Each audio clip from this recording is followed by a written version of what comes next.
Hello mga peeps, welcome po muli sa aking YouTube channel. Nandito tayo sa Calilla, Candelaria. Ayan, pumasya lang po tayo dito kasi meron lang kami inaasikaso na reservation. Pero yun, i-grab ko na rin yung opportunity habang nandito kami. Papakita ko na sa inyo yung latest update for Calilla, Candelaria. So yun mga peeps, nag-start na kaming i-drone itong area. And ako naman ay naglalakad galing from entrance gate. Yan. So para makita nyo naman dito sa baba kung ano yung mga progress naman na hindi nahagip ng drone natin. Ito na tayo.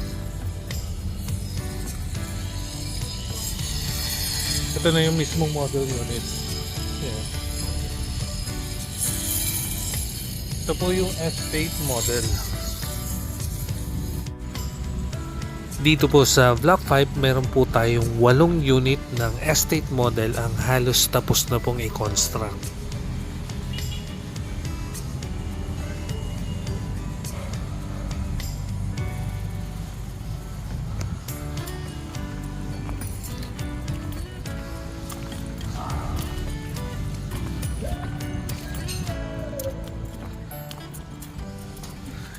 Yung last video ko for this area, yan, hindi pa concrete itong roads. So ngayon makikita natin na sementado na siya. Yan. And meron na rin po siyang gutter dito. So ibig sabihin okay na po yung drainages dito sa part na to on both sides. Yan.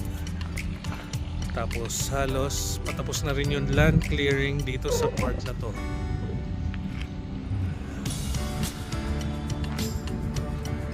So tingnan natin itong kasunod naman. Naputol na dito yung concrete road natin. So eventually matatapos na rin ito hanggang dun.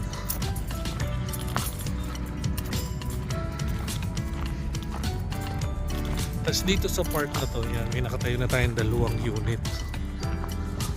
Yung hilera po ng 2 unit natin is for Block 6 naman.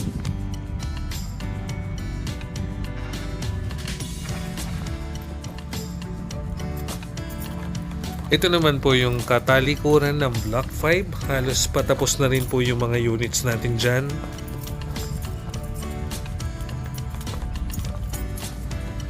And naka-layout na rin po itong karsada po natin dito. So probably sa next video ko po, yan, magkakaroon na po siya ng concrete roads din. Then mapapansin nyo po itong kasunod po na block, which is yung Block 6. Yan na po yung inuumpisahan i-construct din po. Dun po sa mga gusto mag-avail ng estate model po natin dito sa Calilla, Candelaria, available pa po dito sa Block 6 and 7. Habol na po tayo habang hindi pa po nagpa-price increase ang ating mga units dito sa Calilla. Mga peeps, yan po yung number na nasa screen. Pwede nyo po kaming i-text or tawagan para ma-assist po namin kayo just in case na gusto nyo na pong mag-avail dito sa Calilla, Candelaria. Para po sa hindi pa nakakaalam, si Calilla, Candelaria po along the highway lang po. Napakalapit niya lang mga peeps sa Pure Gold, and kung pupunta naman kayo sa proper ng Candelaria, sobrang lapit lang din po. Siguro mga more or less 2 minutes drive po yung papunta ng proper. Remind ko lang kayo mga peeps, possible na po mag-price increase ang mga model unit natin dito sa Calilla. Kaya habang may time pa po, yan, pwede nyo na po kaming kontakin dito sa number na nasa screen, and pwede nyo rin po kaming i-reach out dun sa aming Facebook page. Ito po yung Gigante Real Estate Services. So paalala lang din po kasi mayroon din po akong na-receive na message dito sa aking YouTube channel na nagre-request po sa akin na magbigay ng update dito sa certain project dahil hindi na po sila ina-update nung kanilang seller. Kaya lagi ko pong pinapaalala sa inyo mga peeps, always transact lang po with licensed and accredited real estate service practitioner.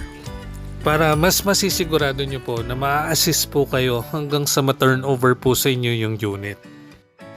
Make sure na nakasubscribe din po kayo sa aking YouTube channel para lagi nyo po nakikita yung mga bagong updates natin. Kagaya po nito kay Kalia, and gagawan po din natin ng update uli si Santevi. Dahil ang dami rin po nag-aabang ng mga bagong updates for Santevi at Savannah.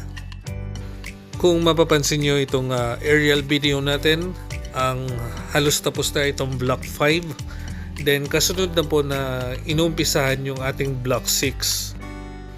Then yung concrete road naman natin, naka-extend na po siya hanggang Block 14 and 15. Ang maganda din dito sa part na to ng mga na-open na slots, malapit lang po siya sa guarded entrance. Yung estate model po natin, 3 bedrooms na po siya, 2 toilet and bath. Mag-avail na po tayo habang hindi pa po nagpa-price increase si Kalia. Sa San Pablo, nag-price increase na po ang aming Santevi at saka Savannah. And sayang naman kung aabutin pa po kayo ng price increase, kaya wag na po kayo magpa-ligoy-ligoy pa. Yan. Message nyo lang po kami dito sa number na nasa screen or kontakin nyo po kami sa aming Facebook page, kaya lagi nyo pong ilalike and follow po yung aming Facebook page para lagi din po kayong posted dun sa mga bago naming updates. Yung susunod po nating update is for Santevi and Savannah, then gagawin ko po ulit si Linville.